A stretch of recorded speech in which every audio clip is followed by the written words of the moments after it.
and welcome to the Grant Hill Chronicles podcast. I'm Don Bishop, and I write as T.S. Pedramon.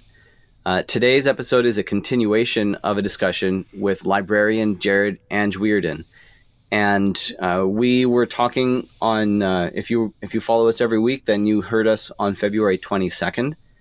And we're going to pick that up right where we left off. But before we do that, I want to plug my book, Nightshade Unicorn Forerunner, a YA epic fantasy, first in series, which is now publicly available. And as of recording this, it's January 30th for us, but I intend to publish it on Amazon as well as other places. So you can find out wherever you're gonna go to buy it. You can find out information on nightshadeunicorn.com. Now, Jared, thank you for your patience. We are back into our discussion. So we were just talking about how libraries have there's kind of a split in interests from branch to branch. Mm-hmm. And I guess that's to be expected. Like you were talking about opening two branches in the system, both on the west side of the Salt Lake Valley, but one of them was a farming community and the other one was, I don't remember what you said. So it was more just so Magna was a much older community. Harriman was newer for being a city as opposed to just farms. And so Magna's, pretty much just mostly small houses, townhomes, not a ton of apartments, but there's definitely some. Mm-hmm. And so it was, a more established community that's not like high-end big houses, and then a new community with a lot of larger houses and big yards, and also still a bunch of the ranches who didn't sell. And so demographically very similar populations in terms of the background, like ethnically, but in terms of socioeconomics and all of that, very different. Yeah. And I imagine there may not be too much difference between interests in, say, Sandy versus Taylorsville, but there's probably a bigger difference between South Salt Lake and Saratoga Springs. Just very different regions. South Salt Lake is a lot more urban than Saratoga Springs. Mm-hmm. So you're going to have people living different lifestyles and facing different challenges. Yeah, and it comes up in ways you wouldn't expect. Like obviously, where I live in Magna, there's a lot higher Hispanic Catholic presence, and so us needing more Catholic interest Magna books. I'm not familiar with that. Yeah, Magna. So I'm in Virginia, but Magna, Utah. Yeah, so it's not too far south from the airport. Like I said, very very western edge of the valley, and so farmers. Harriman, well, used to be. That's the funny thing. It's like my wife is a ranch girl. Her family had ranches her entire life, and then they moved around a bit. They sold one ranch and bought another a couple times, but her family actually had come from Magna, part of them, back when it was all farming and ranches. But that was much longer. That was her great grandfather who lived here originally, and now it's much more developed. But I see it on the map now. Right, now I got my train of thought back. And anyway, so something like that, that's obvious. Other things aren't. Like the Holiday Library, which is a more established community on the eastern side. There's a mix of smaller houses and more middle class and a lot of more upper class. They have a much larger mystery film section than, say, any of the other branches nearby. And that's just because the hundreds of people who make up the regular users of the library there just love mysteries. And then I was for a while at the branch in Midvale, so this is again more on the west side of the valley, but about halfway between Harriman and Magna, I guess. They had a very large science fiction film section, and that was just down to individual patrons who really liked that and happened to be living together. There's no connection there. It's just how it turns out, and so it's always a lot of work to try and best serve your population locally, because so much influences it beyond ethnicity and culture and economic status and religion, but also just their particular interests. Uh-huh. Especially because, like, say, at one of the high schools, they might get really into anime, and that spreads. Mm. And so Yeah. then, we get more anime in that case, because there's a group who's actively reinforcing themselves and proselytizing, as it were, their fellow students to enjoy Yeah. anime, and so we have to reflect that. Okay. I'm gonna go back to the stats now. So yeah, you talk about there is a variation in interest between branches. Most popular genres: fantasy, yes. Fantasy romance, slice of life romance. I'm not sure what that means. So more Fantasy contemporary. adventure. Oh, uh-huh. Yeah. Fairy tales, twisted fairy tales. Mystery is also popular. Particularly plucky female amateur sleuth type. Yeah. Vampires are mostly out, though Twilight is still popular. Dystopia and post-apocalyptic are still popular, but way down from their peak. Yep. And actually, vampires are starting to come back again, although not in the Twilight vein. These are more the ones I've been seeing, like, very recently. We're back to dangerous vampires. I like what you did there. You maybe it wasn't on purpose, but the Twilight vein, I get it. Vampires, blood. Yeah, there's a screenshot from a Japanese video game of all things. It's a medieval high fantasy war simulator. But it's one of the characters. She's just sitting there looking very cross and saying, "People who say pun not intended are cowards. Intend your puns, weaklings." Yeah, I've seen that one. Okay, and then list of most popular authors isn't too surprising. Yeah, Rick Riordan, Richard Paul Evans, Kira Cass, Suzanne Collins, Sarah J. Are these in order of number of copies checked out?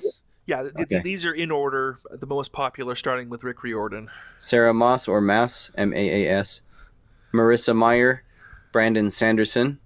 I'm surprised at how low Sanderson is on the list. Is this because this is a teen section, or? Yes. So, like, his adult fiction will be much more popular. Okay. Because it doesn't have as many teen books, and they are popular, but they're not as popular as his adult ones. And so this is strictly just the teen fiction. Okay. Moving on: Bardugo, Barnes, Nielsen, Jackson, Schusterman, Hahn, Dashner, Garber, Black, Holly Black, Tolkien, Roth, Veronica Roth, Maffei, McManus, Hale, Aviard, Stephanie Meyer, and Sepetis. I don't know all these names personally. Sorry, but there's a lot of authors. You'll never know them all. I mean, like I said, most of these are fantasy or romance. A lot of them, and romance fantasy is its own thing and very popular. Ruta Sepetis is definitely. You put Zuzak on there also, so yes, Zuzak. Yeah, removed Sarah Moss on the list. Yeah, well, so what that was is that's a quirk of our computer system, because we get a lot of our data directly from the publisher and our vendor, and so, like, there were two entries, one for Sarah Moss and one for Sarah Moss author. For different titles, and so that got put on there twice because they were showing up two different things, and that gets very complicated. I mean, the worst one I've seen. So there's a Japanese series, very popular, Sword Art Online, and that one's got some 20 different volumes and is amazingly popular. There is also Sword Art Online Progressive, which is the author actually doing a reboot of his own series at the same time, and so it's the same story, but he started over because he figured he was a better author now. I have a visitor. Oh, Hato, no estoy grabando. Por favor, me das grabar. Um, yeah, he's cute though. yep. So, yep, that's your name. Uh, no, I get it. Kids are kids and pets and everyone else. um, okay, so moving on. Anyway, Uh, so that one, and this is the author's fault. I blame him. So some of the books get okay. mixed up because you got Sword Art Online Progressive. Uh huh. But Volume 6 of the original Sword Art Online is titled Progressive. Hmm. And Okay. so, yeah, in the records, they get all mixed up because it isn't always clear which series it belongs to. Especially when you throw in there's also Sword Art Online Gun Gale Online, which is a side series. And so anyway, so yeah, so record keeping for even librarians who are trained in this is never exact. Now, do you I've seen libraries stock both hardcover and uh, paperback. What's the distinction there? How do you decide which one to order? That one's actually pretty simple because generally speaking, the hardcover comes out first, and then months later the paperback will come out. And so we'll start with the hardcover, and we'll just hang on to that till it falls apart or isn't popular anymore. And then the paperbacks will generally get Okay. if there is popularity and we need to replace the existing edition, and so then we'll get the paperback down the road. And so like me, I don't order the new books for the library, generally speaking. That's done Uh-huh. centrally for the whole system, which is actually, I think it's been great because they have their entire job is to look over the list of new books and order for the system.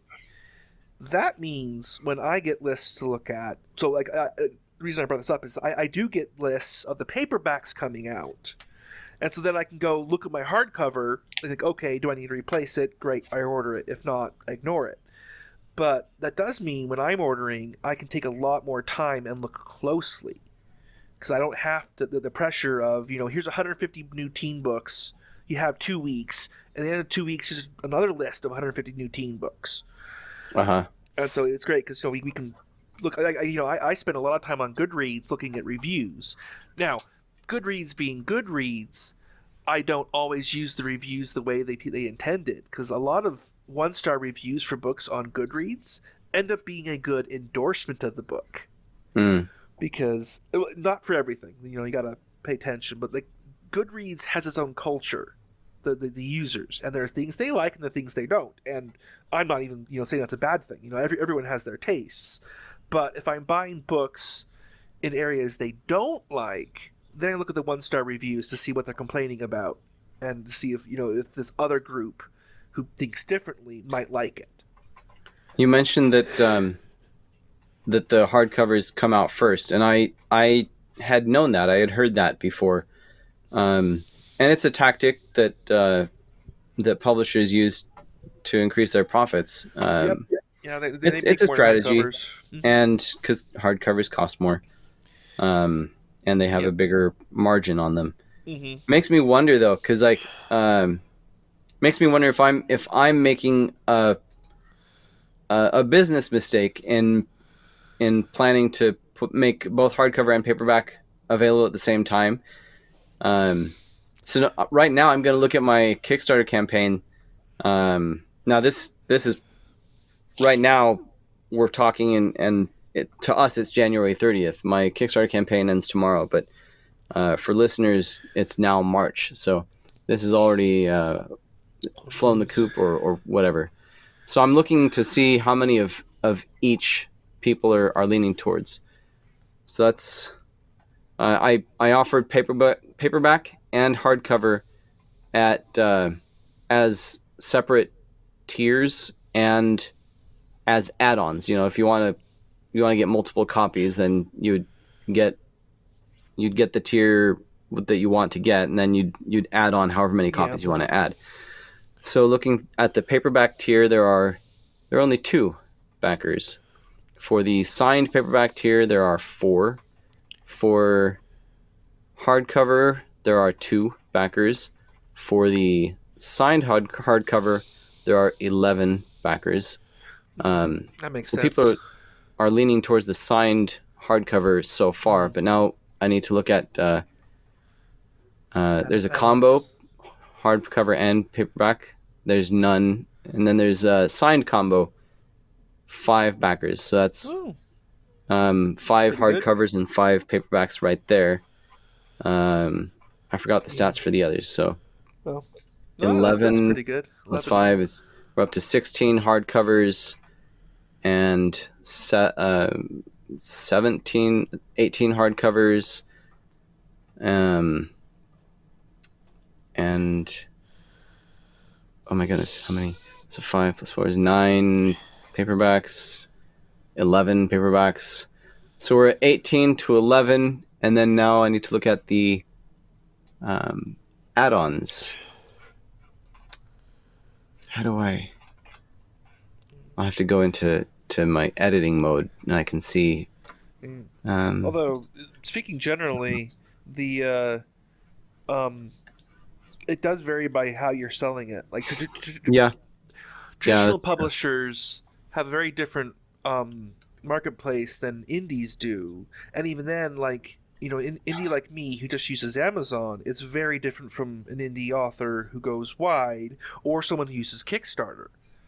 The people who uh-huh. buy books on Kickstarter are very different than the ones who will Yeah, use Kindle Unlimited, for yeah. example. So as of right now, it's 20 to 11.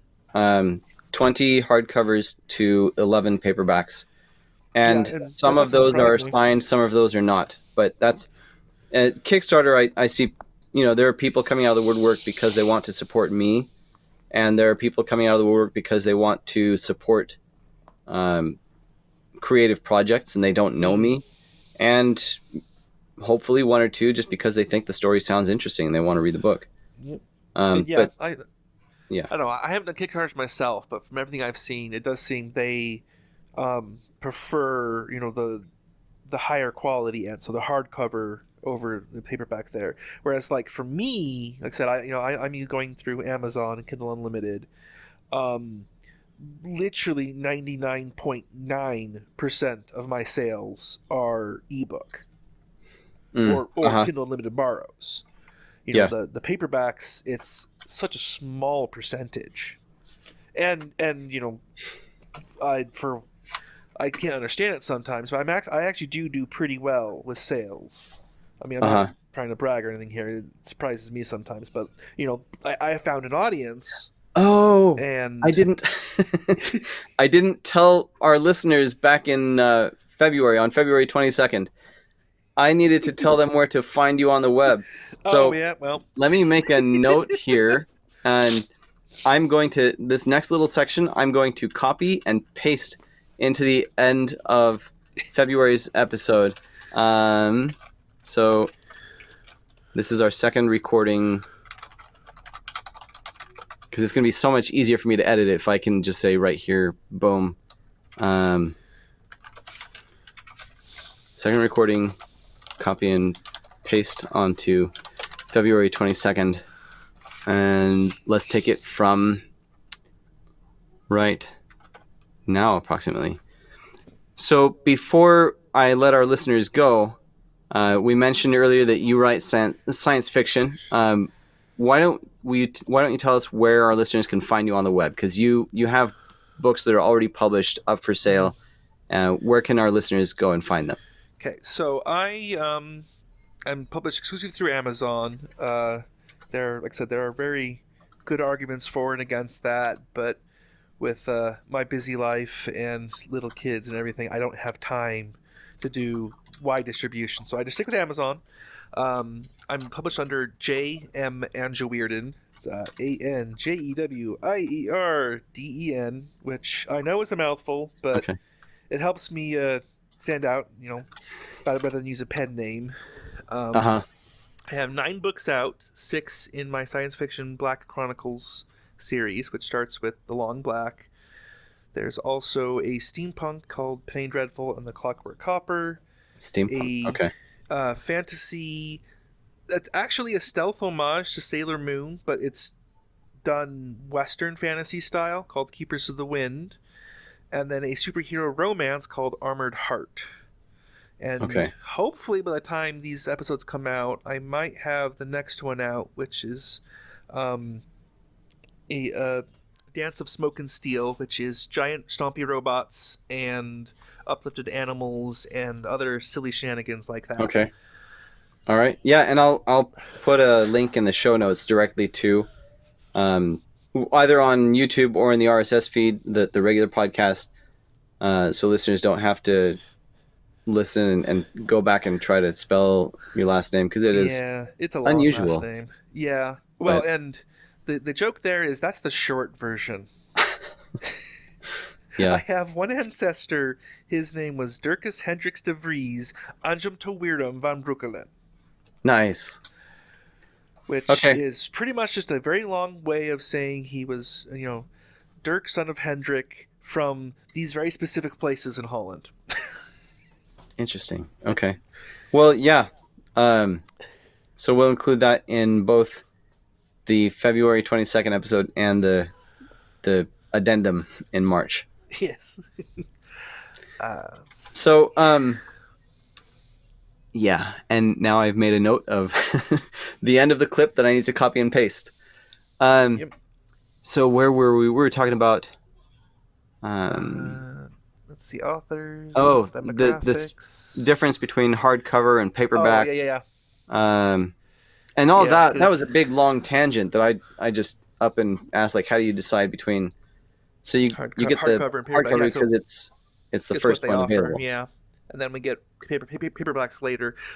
Some will offer what's called a library binding, which is they will actually chop off the cover and then do like you've probably seen them as a kid or in school libraries. It's like that very hard, kind of stiff hardcover.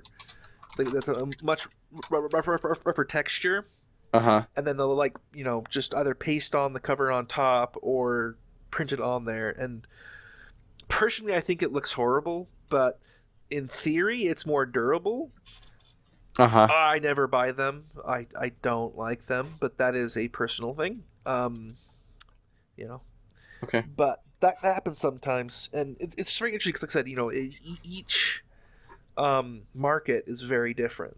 I mean, like there are actually publishers who pretty much specialize in doing, you know, basically novellas on hot button topics or contentious issues, and then for teens, and then they really don't advertise anywhere except to libraries.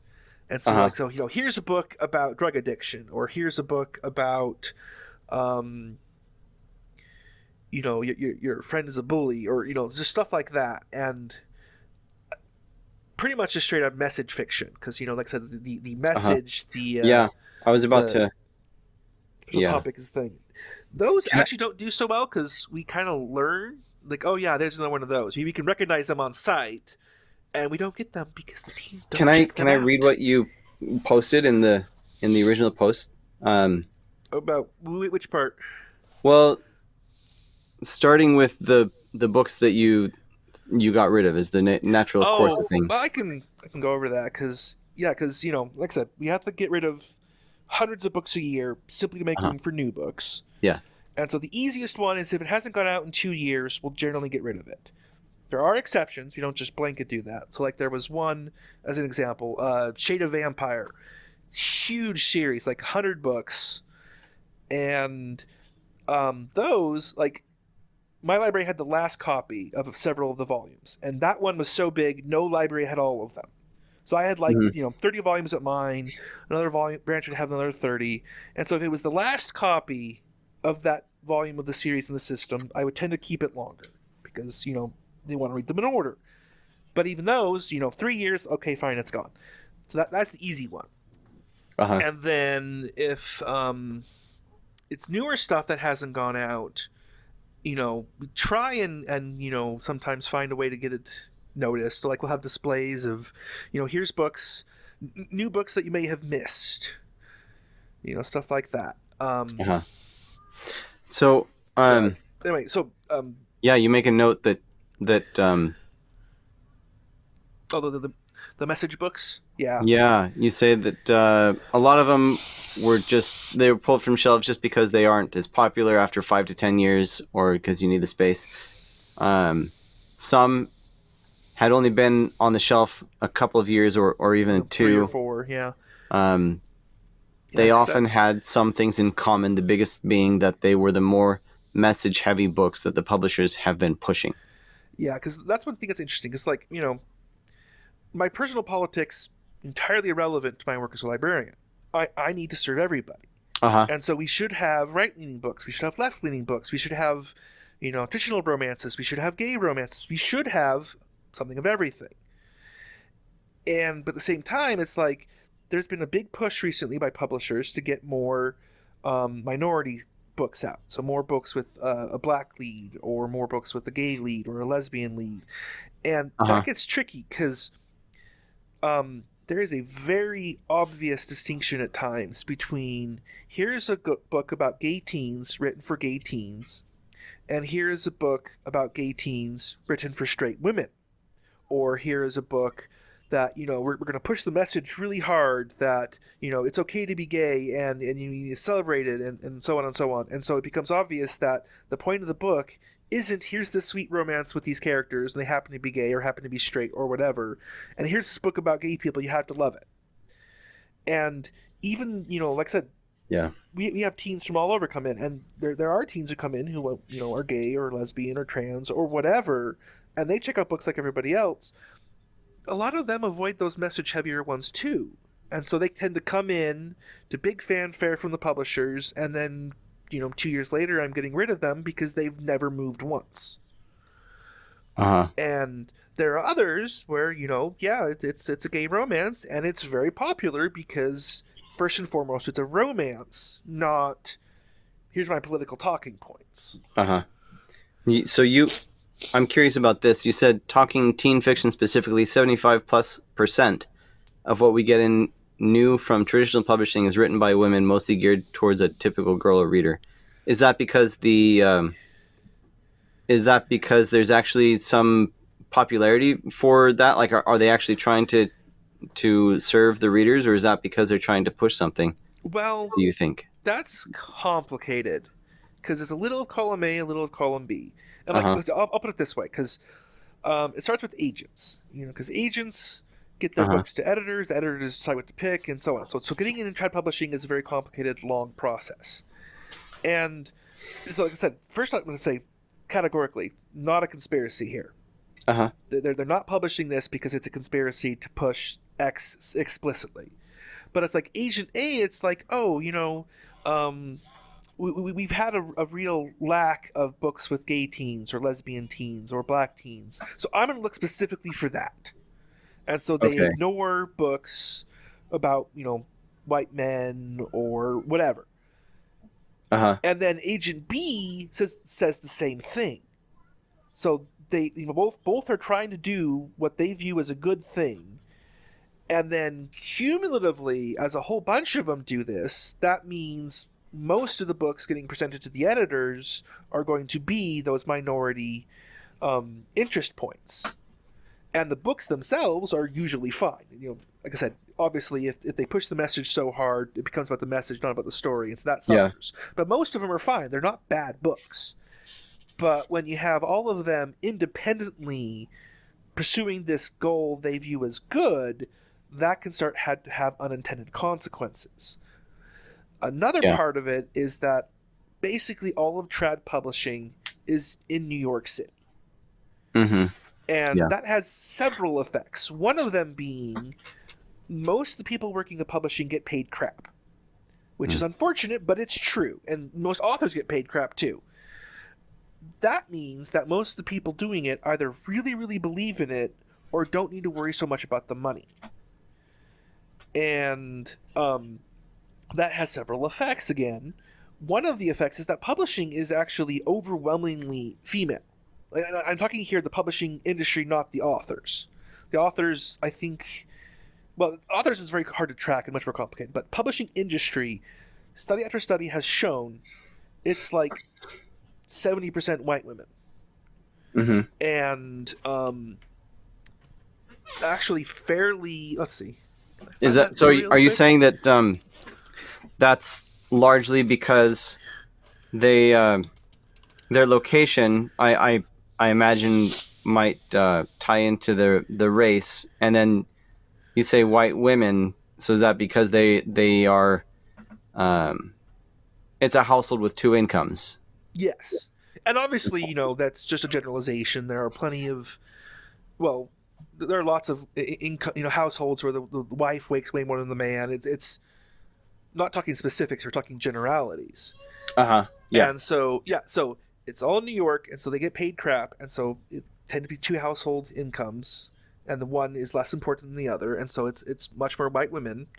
Also, part of that's interest. Who's going into the industry. It's like my own industry. The libraries, like um, speaking generally, I've been in plenty of meetings where I was actually the third um, smallest group in terms of gender, because most of the people there will be women. There will generally be a fair number who are non-binary, and then there's me as the only man there. Hmm. Again, that's not a conspiracy. That's just who tends to go into the industry and who Uh wants to huh. become a librarian. Yeah. But again, there are some Yeah. consequences that, and so like with being in New York, it's overwhelmingly female, and they tend to get books they think are great. Obviously, they want good books, Okay. but Okay. I see what you're they saying. Yeah. don't. Yeah, they don't necessarily understand what books will Um. appeal to a farmer in Kansas Yeah. or a Yeah. conservative kid in Utah. It's I like get it. if yeah, if I took let's say I rewound my life 5 years, nope, six years. So I'm in a different job where I was, and at that time I was a marine musician, and if I took the people around me at the time and we decided and we became like the gatekeepers for what books are going to be published, you'd find more books about jazz or classical music than you do otherwise. Yep. So I see what you're saying. Yeah. So like I said, It's because just a natural consequence of those are the people that are there. yeah, yeah, because there are people who do think it's a conspiracy, and I disagree with them. It's really not. It's just Now second order consequences. on the and now we're going beyond the statistics, obviously, but um, looking at things literarily, why do you suppose there's such a difference between modern what is often termed message fiction versus, say, George Orwell's Animal Farm, which was definitely fiction with a huge message. Now, a very Yep. different message, but I I think I'm starting to have an idea though, of why I think there's a very distinct difference in how they come across. Hmm. But I Yeah, mean, and what do you think? Because well, you say message fic or pandering doesn't really go well. What you're looking for and what people are looking for is a strong story. yeah, yeah, and it's all basically comes down to because I certainly do not want to say that your fiction can't have a message. Uh huh. That's entirely wrong way to go about it. It's like Lord of the Rings, you can certainly get a very strong environmentalist message out of it. Anti-industry, but that's in the background. It's not the forefront, and that's basically it. Is the message serving the story, or is the story serving the message? I think, I, and I am not an expert to talk about this, but I think a lot of recent message fiction, and I would include a lot of Hollywood in this. They're trying to take um, a they're trying to take a perception of the world and they're trying to alter it, and they're just presenting it to you like this is how things are now. Um, Hmm. and whereas in contrast with the example that I mentioned, Animal Farm wasn't trying to do that. You could argue that. I think it'd be a weak argument. But it was saying this is what things mean, rather than uh, this is what I'm going to do, and you better believe it's normal. It was more messaging about the dangers or implications, and I think we can message about why we should include people or be kind to people, and I I think everybody needs to do their best to be as kind as we can be to Mm-hmm. people. Obviously, I do think there's a limit. To pick the extreme example, if there's a serial killer on the loose, we're not going to kindly ask him to stop. We're going to forcefully make him stop. And ideally, in my opinion, and maybe I'm barbaric in some people's eyes, but we should remove him permanently from the population, because that is the best thing for the population's continued existence. Mm-hmm. Um, Well, and so, I was having a conversation the other day about like jail and stuff. It's like it's very interesting. Like and I'm not saying where I fall on this because it's a complicated discussion. It's like when did we decide that arresting someone for a crime and then say caning them 15 times and that's it? When did we decide that's more humane than locking them away for 15 years? mhm, And I don't know the answer to that. And I don't necessarily know that the jail is the more inhumane option, but we're not even having the conversation. yeah, And then it gets tricky because like is jail serving its purpose, or is it just making them worse and teaching them to be better criminals because they're in jail with other criminals learning new tricks? I don't know. It's a yeah. very complicated problem, So and I would. that's Oh, sorry. I guess that's a big part of it is present the problem, present your arguments, but at least with with fiction especially, don't make the decision for the readers. Don't treat them like Hmm. idiots who have to be spoon fed. Let them make up their own minds, and that's a big part of it. Is a lot of the stuff now is just here's what it is. You have to agree with this, or you're horrible. Versus here's the problem. Here's some thoughts on it. Make up your own mind. Yeah. Well, Yeah, yeah, I think you could even imply that people who disagree are horrible, depending on what it is you're arguing. You could probably pull it off, as long as you're being deliberate with the message itself, rather than just trying to shove a new reality across, yeah. and expect people to be on board. Like, no, tell us why we need to change our opinions. Don't just order us to change them. Yeah.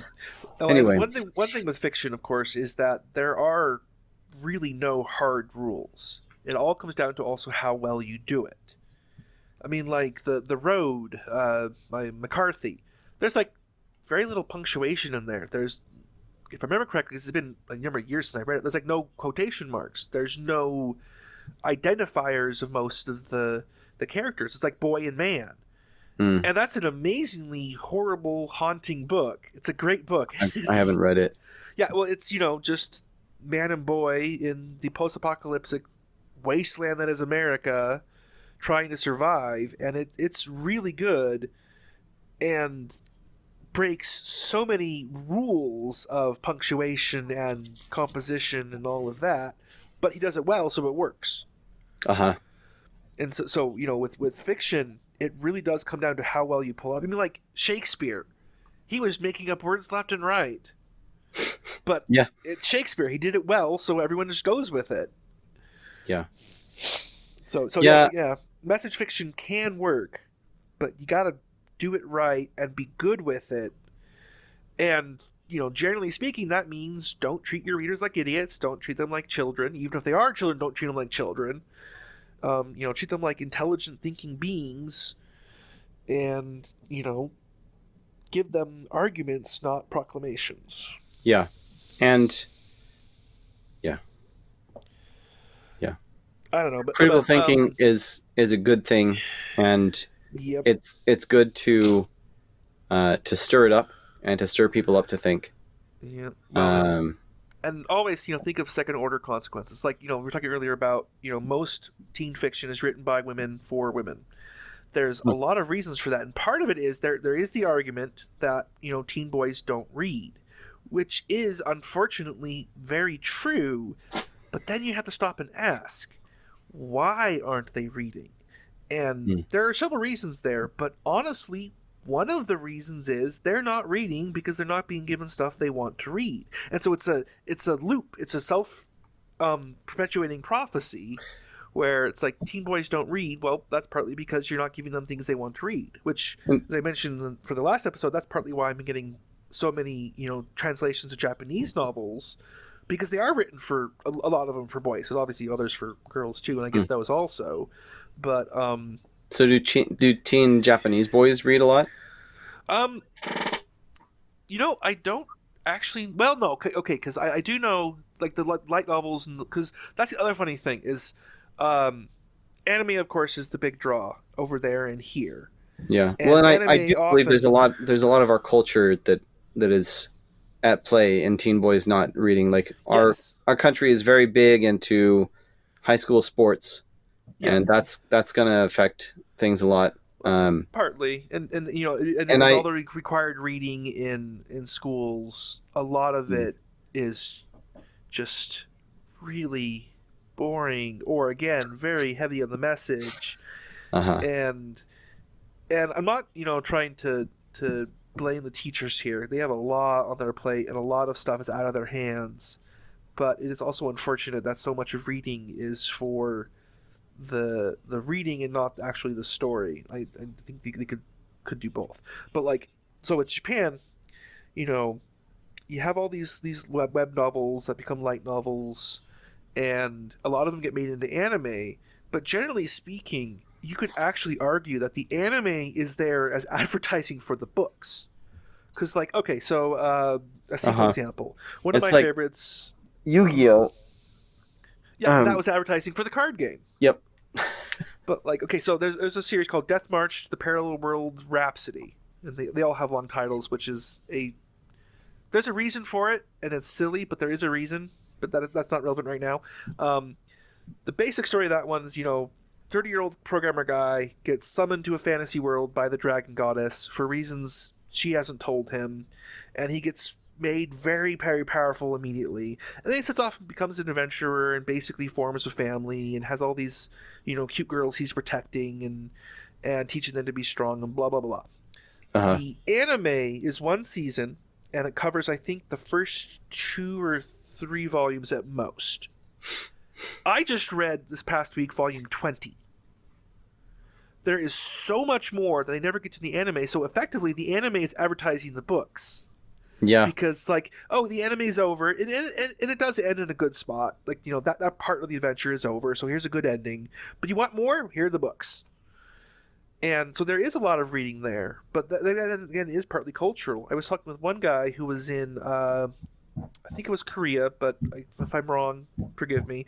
And he was reading, and someone's like, "Well, what are you reading?" And it's like, "Oh, I'm reading this." And it's like, "Well, no, actually, I take it back." They asked, "What are you studying?"